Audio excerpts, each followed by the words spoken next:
라고 하는 그 목표를 한미동맹의 안전성, 그것에 대한 국제적 신뢰라고 하는 그 목표, 그런 것을 가장 적은 비용으로 달성하는 것이 가장 효과적인 장사 아니겠습니까? 이사단 후방 배치 미국이 얘기를 해요. 그러니까 우리나라에서 일부에서 안 된다. 인계철선을 가져가면 어떻게 하냐. 그런데 정부 안에서도 그렇게 말하는 분이 있어서 그 말 하지 마시오. 미 이사단 뒤로 물리시오. 그럼 물리기로 했습니다. 그래서 이제 시비가 많이 붙었어요.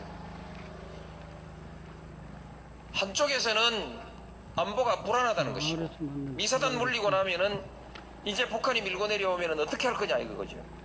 미국이 자동 개입이 안 되니까 와서 안 도와줄지 모른다 이런 것이고, 한쪽에서는 미국이 북한을 공격하면 북한이 안녕하세요. 전방에 있는 이사단에 즉각 보복을 할 텐데 이사단을 빼버렸으니까 이제 보복할 데가 없었으니까 미국이 북한을 때리기 위한 사전 준비 작업 아니냐. 그래서 이사단 후방 배치에 대해서 떨떠름하게 반대하는 사람들이 있어요. 반미주의자들이 있었어요.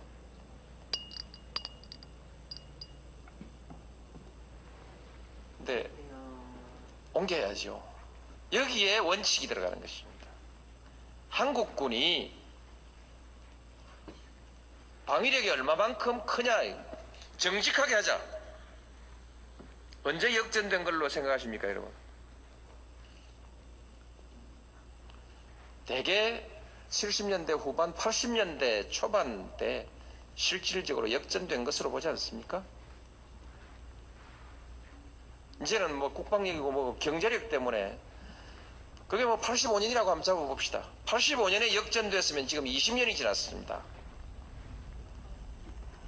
우리가 북한의 국방비의 몇 배인지 숫자를 지금 외지를 못하겠는데 여러 배를 쓰고 있습니다. 두 자릿수 아닙니까?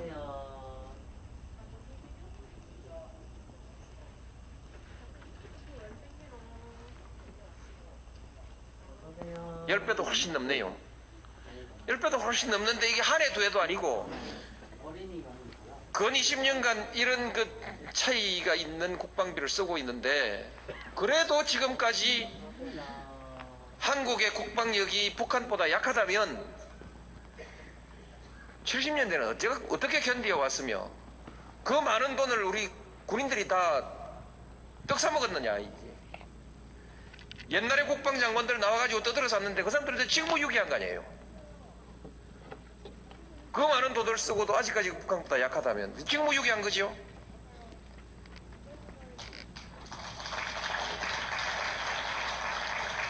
정직하게 보는 관점에서 국방력을 비교하면 이제 이사단은 뒤로 나와도 괜찮습니다. 그 뭐 공짜 비슷한 건데 기왕에 있는 건데 그냥 쓰지. 인계철선으로 놔두지 뭘 그 시끄럽게 옮기냐. 그렇죠. 저도 그렇습니다. 시끄럽게 안 하고 그냥 넘어가면 좋은데 제가 왜 그걸 옮겼냐. 옮기는데 동의했냐. 심리적 의존관계, 의존상태를 벗어나야 됩니다. 국민들이 내 나라는 내가 지킨다라고 하는 의지와 자신감을 가지고 있어야 국방이 되는 것이지, 미국한테 매달려가지고 바지가랑이 매달려가지고 미국 엉덩이 뒤에서 숨어가지고 형님 백만 믿겠다, 이게 자주국가의 국민들의 안보의식일 수가 있겠습니까? 이렇게 해서 되겠습니까? 인계철선이란 말 자체가 염치가 없지 않습니까? 남의 나라 군대를 가지고 왜 우리의 안보를 위해서 그 인계철선으로 써야 됩니까? 피를 흘려도 우리가 흘려야죠. 그런 각오로 하고 우리가 할 수 있다는 자신감을 가져야 무슨 경제적인 일이나 또 그 밖에 무슨 일이 있을 때 미국이 호주머니 손 넣고 그러면 우리 군대 뺍니다. 이렇게 나올 때 이 나라의 대통령이 미국하고 당당하게 그러지 마십시오 하든지 빼십시오 하든지 말이 될 거 아니겠습니까? 난 나가요 하면 다 까무러치는 판인데 대통령 혼자서 어떻게 미국하고 대등한 외교를 할 수 있겠습니까?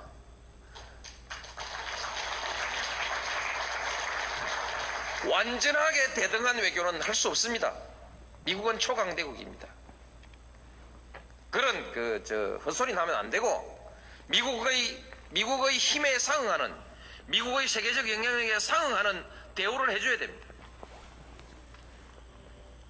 동네 힘센 사람이 돈 많은 사람이 동네 길 이렇게 고칩시다 뚝 이렇게 고칩시다 뭐 산에 나무 심읍시다 하면은 어지간한 사람 따라가는 것이죠.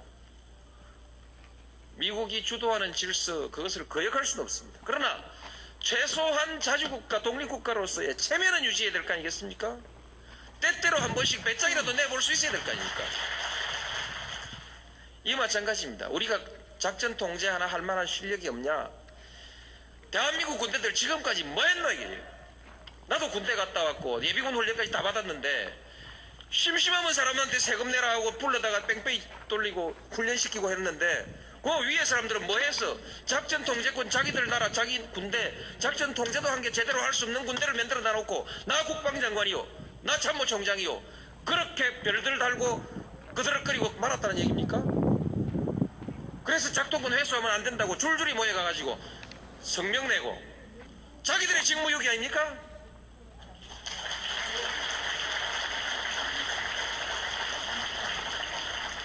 부끄러운 줄을 알아야지.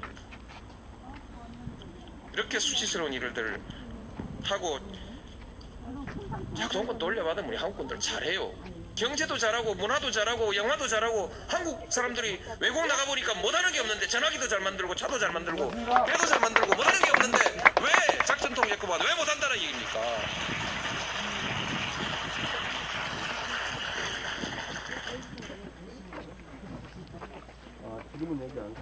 실제로요.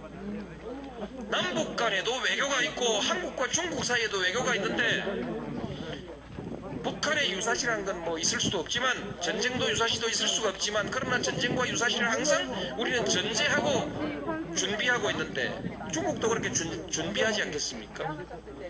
한국군이 작전 통제권을 가지고 있을 때 북한과 우리가 대화하는 관계 중국과 우리가 대화할 때 외교상의 대화를 할 때 동북아시아 안보 문제를 놓고 대화를 할 때 그래도 한국이 말빨이 좀 있지 않겠습니까? 작전 통제권도 없는 사람이 민간 시설에 폭격을 할 건지 안 할 건지 그것도 마음대로 결정 못하고 어느 시설에 폭격할 건지 그것도 지 마음대로 결정 못하는 나라가 그 판에 가가지고 중국한테 무슨 할 말이 있습니까? 북한한테 무슨 할 말이 있어요? 이것은 외교상의 실리에 매우 중요한 문제 아니겠습니까? 여사님이 배웅자 손님들 오시면은 홀씩 돌아가세요. 유아시가 없을 거니까 그런 걱정할 거 뭐 있노? 그럴 밖에야 뭔데 뭐 작동권이니 뭐니 미끼는 왜 있어야 돼?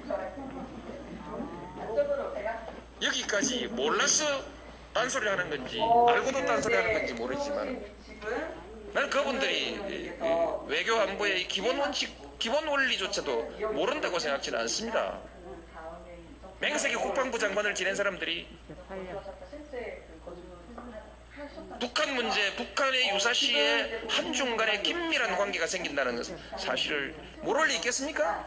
저희가 공화산을 지었기 때문에 이제 자연스럽게 산을 좀 최선을 정비하기 위해서 여기 자연스럽게 알면서 알았다면 왜 지금 보신 공간을 작동권 환수를 지금까지도 할 엄두도 안 내고 가만히 있었을까? 근데 불가사의한 일입니다. 네, 먼저 이 차량에 대해서 모든 것이 노무현이 하는 것만 반대하면 다 정의라는 거 아니겠습니까? 대통령님이 이제 새천년 민주당 대선 후보 시절 흔들어라 이제 흔들어라 쟤. 저 난데없이 굴러들어온 놈. 주인 전까지 열심히 타고 다니셔서 대한민국 제16대 대통령이 되셨다. 예, 그렇게 됐습니다. 동북아시아의 문제에 대해서는 우리가 적대적 행위 이런 것에 대통령께서는 봉하마을에서 신중히 어떤 하겠다. 걸 타고 다니셨을까요? 전략적 유연성은 합의가 이렇게 돼 있습니다. 대통령님 그때 가서 자전거 미리 다 정해놓을 것이 아니라 사진 보이시죠? 언제든지 한국 국민이 동의하지 않는 것은 안 된다 이렇게 돼 있습니다. 뒤편에 손녀딸 그럼 동의하는 것은 된다 이런 것입니다. 그게 제일 좋은 거 아니겠습니까? 지금 정해놔봤자 그때 상황이 어떻게 될지 모르는 것인데 그때 우리 한국 국민들이 합의하고 동의하면 오케이 하면은 뭐 무슨 일이든 하는 것이고 안 된다 하면 못 하는 거 그게 가장 좋은 거 아니겠습니까? 지금 어떻게 정해놓습니까? 이 문제 가지고 부시 대통령 만나서 토론도 하고 많이 했습니다. 뭐 어쨌든 그래가 다 정리됐습니다. 특별한 의미가 있는 거고 이제 읽으셨지만 제주에서 국방개혁의 철학이 있습니다.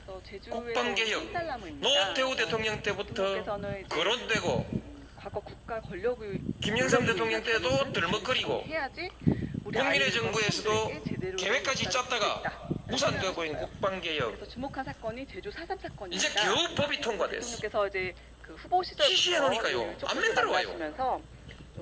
누가 개혁 좋아하겠습니까? 자기 조직 살깎는 일인데. 그 해에도 그렇지 않습니까? 10월 31일 대통령이 다 만들 수도 없고. 간담회를 통해서 유족분들과 도민들에게 결국 사과와 우리 위로의 국방부 그리고 말씀을 군에서 전한 다 만들어가지고 국가 이제 국민들 앞에 원수로서 발표했습니다. 최초로 국방개혁 55년 만에 2020 최초로 그러한 사과와 위로의 말씀을 돈 특별히 더 드는 거 없습니다. 한, 어떻게 50만 원으로 줄입니다. 순간이거든요. 그래서 왜 인력을 줄이고 더 줄여야 됩니다. 인력을 더 줄일 수 있습니다. 왜 인력을 줄이고 무기를 늘리냐? 북한하고만 싸우려면은 지상전이 많을 수도 있으니까 때가 많아야죠. 때거리가 많은 게 제일 좋은 거죠. 그러나 우리 안보를 전방위 안보로 생각한다면은 때거리만 갖고 안 된다. 사람 밥 먹고 옷 입히고 뭐 막사 짓고 이거 다 사람에 들어가는 거 다 아끼고 아주 성능 좋은 무기를 개발해야 된다. 그런 거 아니겠습니까? 그 국방계획이라는 그런 것이. 우리 아이들 요새 아이들도 많이 안 낳는데 군대 가서 몇 년씩 썩히지 말고 그동안에도 열심히 활동하고 장가를 일찍 보내야 아이를 일찍 놓을 거 아닙니까? 그래서 우리 모든 사회 제도를 장가 일찍 가고 시집 일찍 가는 결혼 일찍 하는 제도로 전부 바꿔줘야 됩니다. 결혼 빨리 하기 제도, 직장에 빨리 갈 수 있게 하는 제도, 이런 제도로 다 바꿔주지 않으면 경제적으로도 많이 지체가 되거든요. 지금 그 계획 세우고 있습니다. 장가 빨리 가기 운동, 장가 빨리 보내는 정책, 이런 거 지금 제도 개발하고 있는 중입니다. 얼마 전에 군 장성들 임명을 하고 차를 한 잔 같이 하는 자리에서 여보시오, 노무현 대통령 되고 난 뒤에 대한민국 군대가 나빠진 게 뭐 있으면 한번 얘기를 해보시오. 있어도 말하겠습니까 설마? 안 하겠지만은 여러분이 대신 한번 얘기를 해주세요. 대한민국 군대한테 노무현 대통령이 더 나쁘게 한 게 뭐 있습니까? 그러나 그럼에도 불구하고 군 인사를 지금 몇 번씩이나, 장성 인사를 몇 번씩이나 했는데 신문에 한 줄도 쓸 게 없어.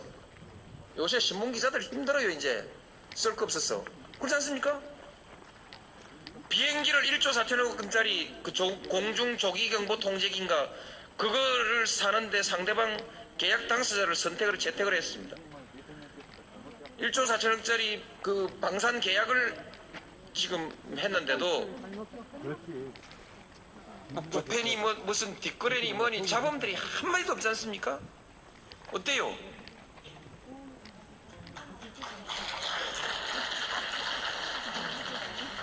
군 안에서 자살사고, 총기사고 많이 났습니다.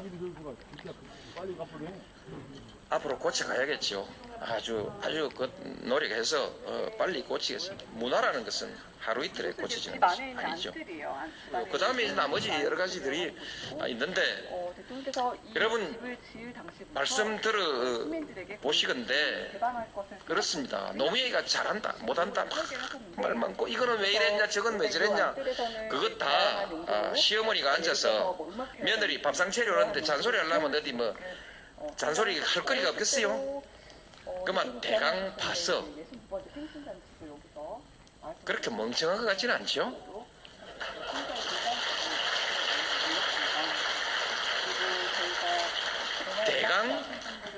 대강 짚어야 될 건 되게 짚고 있는갑다 이런 생각은 들죠. 제 말씀 들어보니까. 예. 그럼 되죠 뭐. 제가 뭐 개인적으로 누구 봐줄 일도 없고 뭐 뒷돈 챙길 일도 없고 설계할 그 할 일이 뭐 그것밖에 더 있겠습니까? 기관이 어? 있다고 해서 국가 잘 되게 원칙대로. 그것 말고는 지금 뭐 다른 일 할 일도 없고 할 방법도 없고 영 멍청하지 않으면 기왕에 뽑아놨는데 막 국방 통일 외교 안보 통일 이거 막 그만 저한테 좀 그냥 이렇게 몇 개 줘라 이렇게 여러분 한번 말은 좀 한번 해주십시오.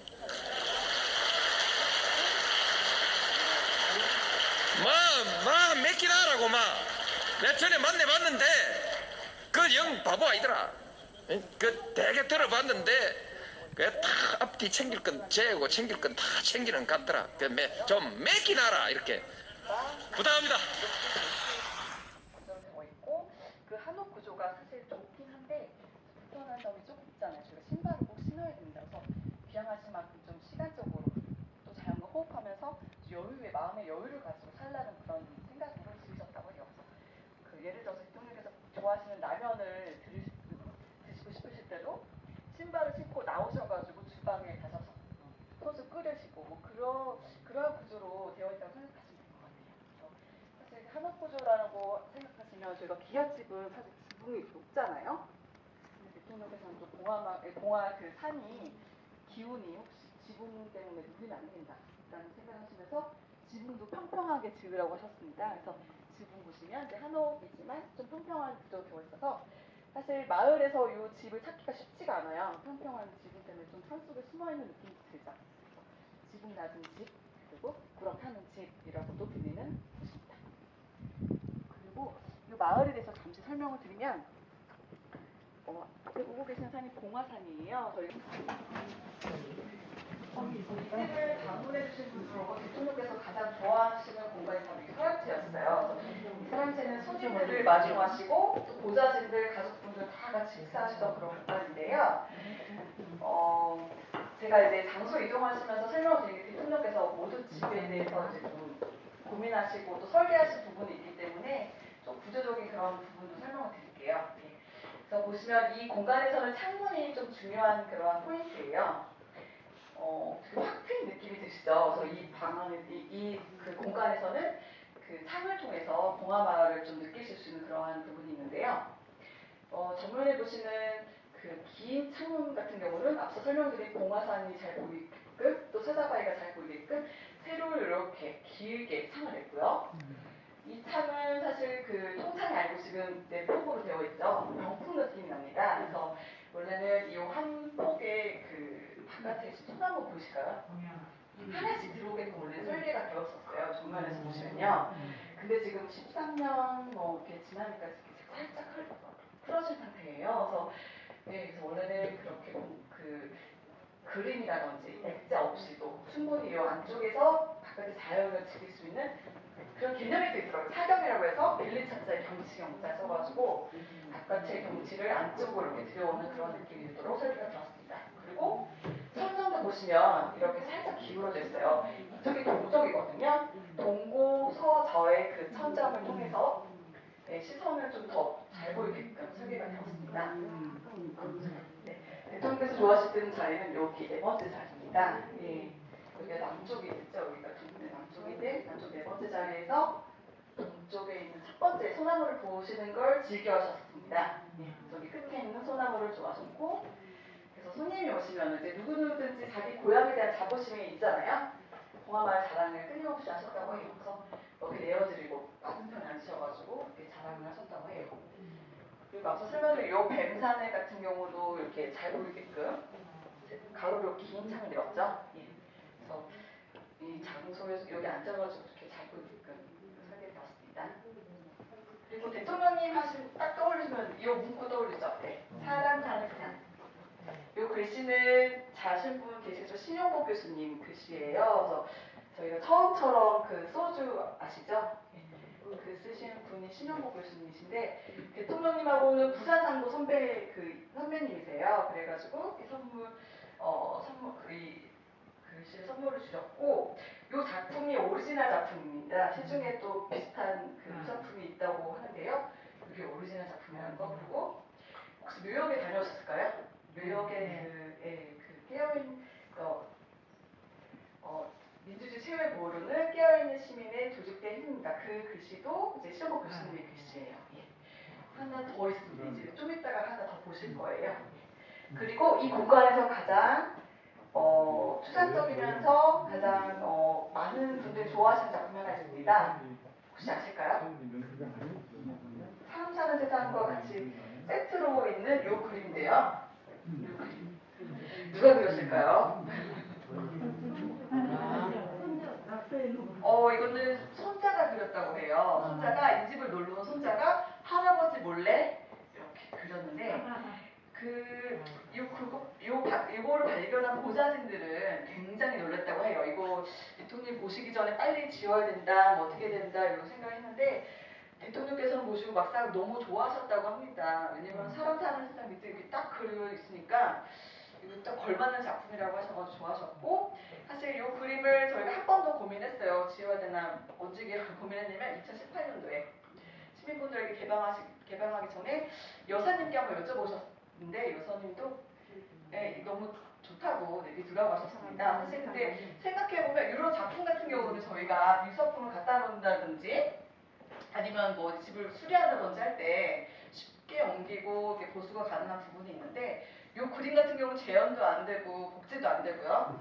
그리고 보존하기가 더 어려운 그런 작품인 것 같아요. 그래가지고 이거를 눈에 더 띈다고 하시더라고요. 이 집을 딱 들어오시면 이걸 굉장히 좋아하셔가지고 그냥 혼자 낙서를 해놨는데 네, 굉장히 추상적이고 또 하필이면 사람 사는 세상 밑에다 이렇게 그려가지고 사람 사는 세상이 예. 자꾸만 그리고 이 공간에서는 이제 제가 이 작은 사진 하나 소개해 드릴게요. 그 대통령께서 생전에 가장 좋아하셨던 사진인데요. 이 사진은 저희에게 공개된 지 얼마 안 됐어요. 2012년도에 사진 에세이집을 통해서 공개가 됐고 그 전에는 이제 대통령이 막 이렇게 감상하셨던 작품이에요. 아까 그 자전거 타고 있는 손녀딸이 그 청와대에 놀러 왔는데 같이 자갈치 과자 먹고 있는 사진 보이시죠? 자갈치 과자를 이렇게 주고받고 이렇게 되게 그냥 우리 할아버지의 모습이 이렇게 담겨 있는 사진인데요. 대통령께서 원래 좀 인위적이고 부자연스러운 거 별로 안 좋아하셨는데 이날따라 손녀딸 덕분인지 너무 포즈가 너무 자연스럽고 누가 시키지도 않았는데 이렇게 잘 포즈를 취하셔가지고 사진 기사분이 사진을 열심히 찍으셔가지고 나중에 대통령께 살짝 보여드리고 대통령 너무 좋아하시면서 이렇게 사랑채 걸어두셨다고 합니다. 근데 지금은 요거 많이 알려져 있어요. 많이 저희가 공개가 돼가지고요. 그리고 뒤편에는 그 건축가분과 1년 9개월 동안 만남을 가지면서 건축가분이 대통령님 생각을 꼼꼼히 이렇게 메모를 했다가 나중에 대통령이 이 집의 입주 선물로 스케치를 이렇게 드렸다고 합니다. 집 둘러보시고 저희 주방을 밖에서 저희가 잠시 둘러보고요. 그다음에 안채로 가시겠습니다.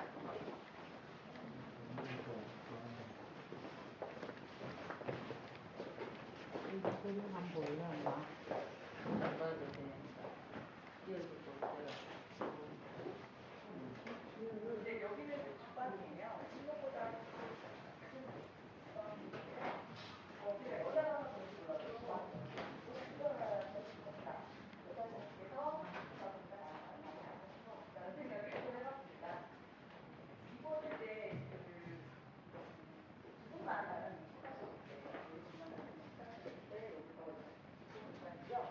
그 당시 모습 그대로 저희가 보존하고 있기 때문에 그 당시에 사용하셨던 목기를 마당이고요.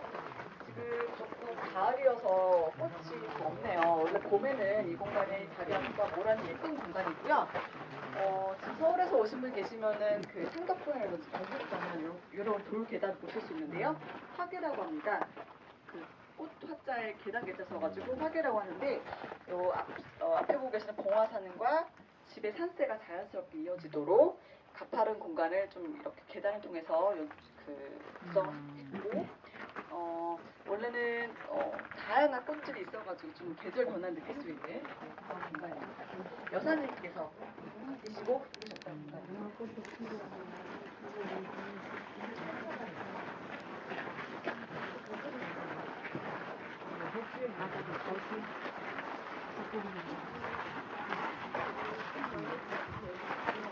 국민 여러분, 독도는 우리 땅입니다.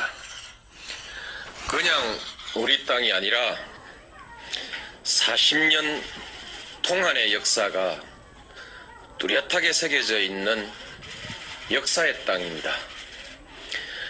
독도는 일본의 한반도 침탈 과정에서 가장 먼저 병탄되었던 우리 땅입니다. 일본이 러일 전쟁 중에 전쟁 수행을 목적으로 편입하고 점령했던 땅입니다. 러일 전쟁은 제국주의 일본이 한국에 대한 지배권을 확보하기 위해 일으킨 한반도 침략 전쟁입니다. 일본은 러일 전쟁을 빌미로 우리 땅에 군대를 상륙시켜 한반도를 점령했습니다. 군대를 동원하여 왕궁을 포위하고 황실과 정부를 협박하여 한일 의정서를 강제로 체결하고 토지와 한국민을 마음대로 징발하고 군사시설을 마음대로 설치했습니다. 우리 국토 일부에서 일방적으로 군정을 실시하고 나중에는 재정권과 외교권마저 박탈하여 우리의 주권을 유린했습니다. 일본은 이런 와중에 독도를 자국 영토로 편입하고 망루와 전선을 가설하여 전쟁에 이용했던 것입니다. 그리고 한반도에 대한 군사적 점령 상태를 계속하면서 국권을 박탈하고 식민지 지배권을 확보했습니다. 지금 일본이 독도에 대한 권리를 주장하는 것은 제국주의 침략 전쟁에 의한 점령지의 권리, 나아가서는 과거 식민지 영토권을 주장하는 것입니다. 이것은 한국의 완전한 해방과 독립을 부정하는 행위입니다. 또한 과거 일본이 저지른 침략 전쟁과 학살, 40년간에 걸친 수탈과 고문, 투옥, 강제징용, 심지어 위안부까지 동원했던 그 범죄의 역사에 대한 정당성을 주장하는 행위입니다. 돼지 아들 노무현. 우리는 결코 이것을 용납할 수가 없습니다. 우리 국민에게 독도는 완전한 주권 회복의 상징입니다. 야스쿠니 신사 참배, 역사 교과서 문제와 더불어 과거 역사에 대한 일본의 인식, 노무현 대통령은 땅의 미래의 아들입니다. 한일 관계와 그를 처음 봤을 동아시아의 때도 평화에 그랬고, 대한 일본의 대통령이 의지를 되었을 때도 가늠하는 그랬고, 봉하에 시흥식입니다. 내려와 만났을 일본이 때도 그래 잘못된 그랬습니다. 역사를 미화하고 원형으로 그에 태어나 근거한 원형으로 권리를 살고 주장하는 한 원형으로 돌아간 한일 간의 우호관계는 결코 땅이고 돼지입니다. 바로 설 수가 없습니다. 일본이 이들 문제에 집착하는 한 우리는 한일 간의 미래와 동아시아의 평화에 대한 일본의 어떤 수사도 믿을 수가 없을 것입니다. 어떤 경제적인 이해관계도 그리고 문화적인 교류도 이 벽을 녹이지는 못할 것입니다. 한일 간에는 아직 배타적 경제 수역의 경계가 획정되지 못하고 있습니다.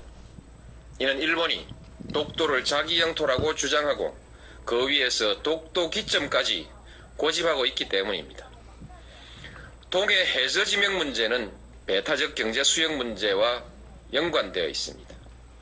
배타적 수역의 경계가 합의되지 않고 있는 가운데 일본이 우리 해역의 해저 지명을 부당하게 선점하고 있으니 이를 바로잡으려고 하는 것은 우리의 당연한 권리입니다. 따라서 일본이 동해 해저 지명 문제에 대한 부당한 주장을 포기하지 않는 한, 그리고 배타적 경제 수역에 관한 문제도 더 미룰 수 없는 문제가 되었고, 결국 독도 문제도 더 이상 조용한 대응으로 관리할 수 없는 문제가 되었습니다. 독도를 분쟁 지역화하려는 일본의 의도를 우려하는 견해가 없지는 않으나 우리에게 독도는 단순히 조그만 섬에 대한 영유권의 문제가 아니라 일본과의 관계에서 잘못된 역사의 청산과 완전한 주권 확립을 상징하는 문제입니다. 공개적으로 당당하게 대처해 나가야 할 일입니다. 존경하는 국민 여러분, 이제 정부는 독도 문제에 대한 대응 방침을 전면 재검토하겠습니다. 독도 문제를 일본의 역사 교과서 왜곡, 야스쿠니 신사 참배 문제와 더불어 한일 양국의 과거사 청산과 역사인식, 자주독립의 역사와 주권 수호의 차원에서 정면으로 다루어 나가겠습니다. 물리적인 도발에 대해서는 강력하고 단호하게 여기는 대응해 고양이도 나갈 것입니다. 노란색이네. 세계 여론과 일본 국민에게 고양이, 일본 정부의 부당한 이건 짓을 뭐가? 끊임없이 고발해 나갈 것입니다. 일본 정부가 잘못을 바로잡을 때까지 전 국가적 역량과 외교적 자원을 모두 동원하여 지속적으로 노력해 나갈 것입니다. 그 밖에도 필요한 모든 일을 다 할 것입니다. 어떤 비용과 희생이 따르더라도 결코 포기하거나 타협할 수 없는 문제이기 때문입니다. 저는 우리의 역사를 모독하고 한국민의 자존을 저해하는 일본 정부의 일련의 행위가 일본 국민의 보편적인 인식에 기초하고 있는 것은 아닐 것이라는 기대를 가지고 있습니다.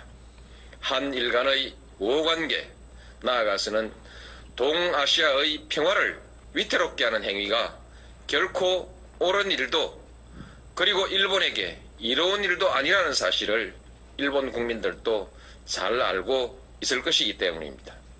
노무현의 우리가 삶과 꿈, 감정적 대응을 자제하고 대통령 냉정하게 노무현의 대응해야 하는 이유도 여기에 있습니다. 일본 국민과 입장을 지도자들에게 저는 간곡히 당부합니다.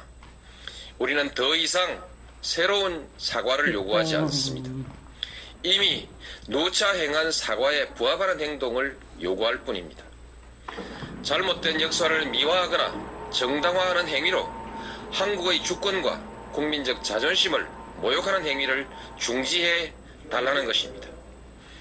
한국에 대한 특별한 대우를 요구하는 것이 아니라 국제사회의 보편적인 가치와 기준에 맞는 행동을 요구하는 것입니다. 역사의 진실과 인류사회의 양심 앞에 솔직하고 겸허해지기를 바라는 것입니다. 일본이 이웃나라에 대해서 나아가서는 국제사회에 이 기준으로 행동할 때 비로소 일본은 그 경제의 크기에 알맞는 성숙한 나라, 나아가서는 국제사회에서 주도적인 역할을 할 수 있는 국가로 서게 될 것입니다. 국민 여러분, 우리는 식민 지배의 아픈 역사에도 불구하고 일본과 설린 우호의 역사를 새로 쓰기 위해서 부단히 노력해 왔습니다. 양국은 민주주의와 시장경제라는 공통의 지향 속에 호혜와 평등, 평화와 번영이라는 목표를 향해 전진해 왔고 또 큰 관계 발전을 이루었습니다. 이제 양국은 공통의 지향과 목표를 항구적으로 지속하기 위해서 더욱더 노력해야 합니다. 양국 관계를 뛰어넘어 동북아시아의 평화와 번영, 나아가서 세계의 평화와 번영에 함께 이바지해야 합니다. 그러기 위해서는 과거사의 올바른 인식과 청산, 주권의 상호 존중이라는 신뢰가 중요합니다. 일본은 제국주의 침략사의 어두운 과거로부터 과감히 털쳐 일어나야 합니다. 21세기 동북아의 평화와 번영, 나아가 세계 평화를 향한 일본의 결단을 기대합니다. 감사합니다.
이곳은 대통령의 12개 연설문이 있는데요.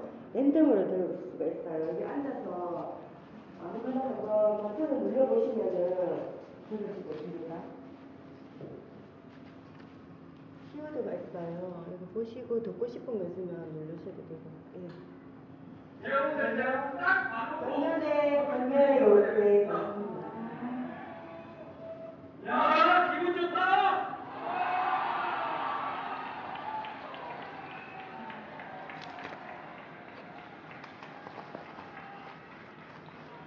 감사합니다.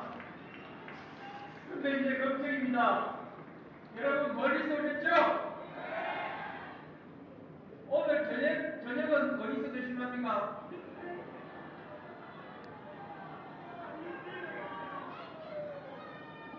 제 집 지나왔습니다. 오늘 저녁 어디서 주무시랍니까? 걱정 마십시오. 우리 집 있습니다.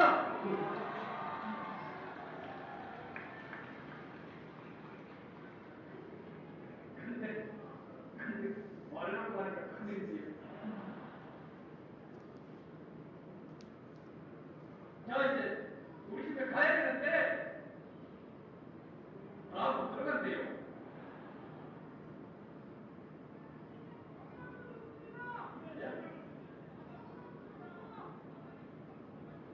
그 안에 다 못 들어간다니까 오늘 이렇게 하십시다. 제가 대통령을 지낸 사람인데 이 마당을 한 번 더 빌리겠지.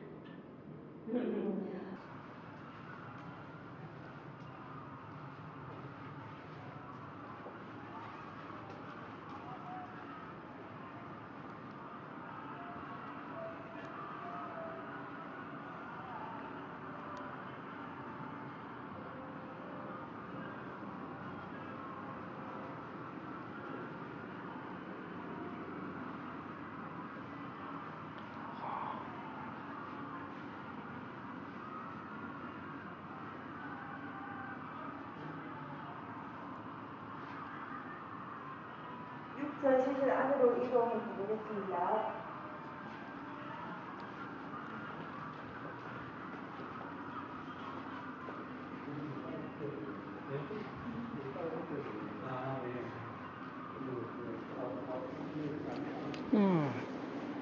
대통령 당선자입니다.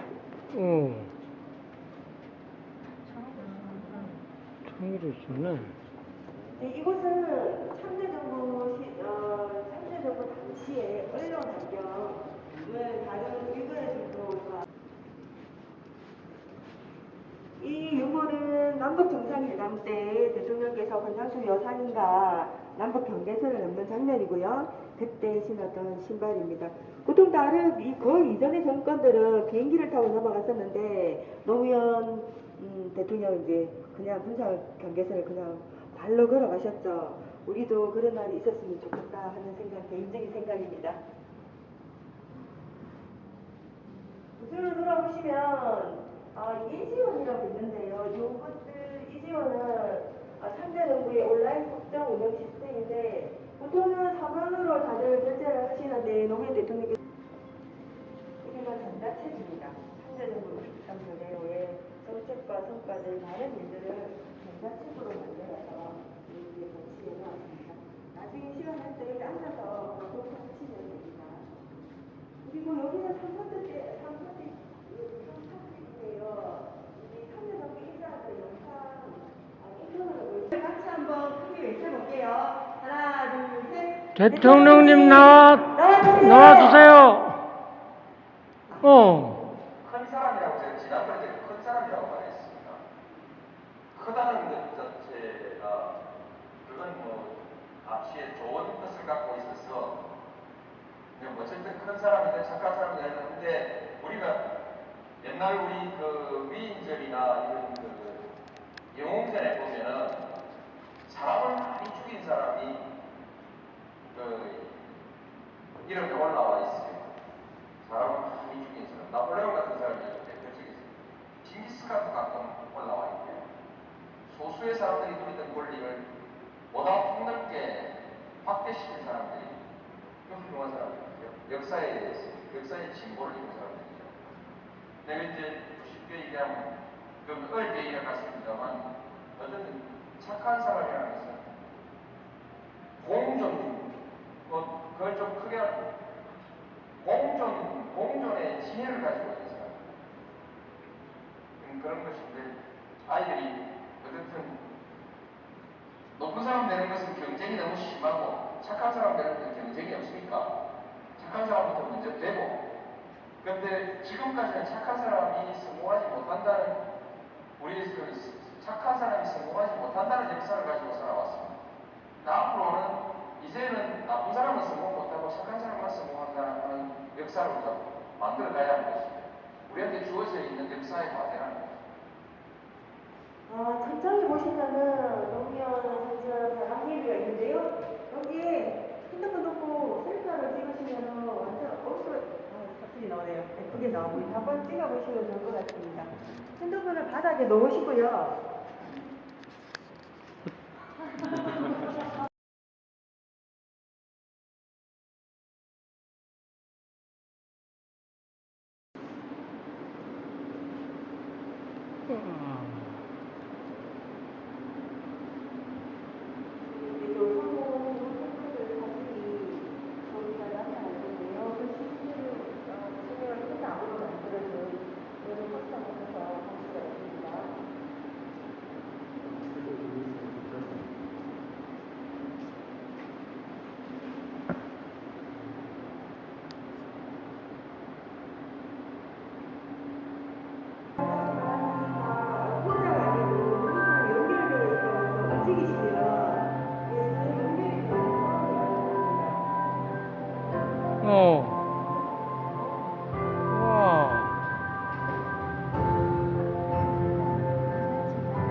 어이구, 빗물도 따라. 빗방울도 따라 부르네.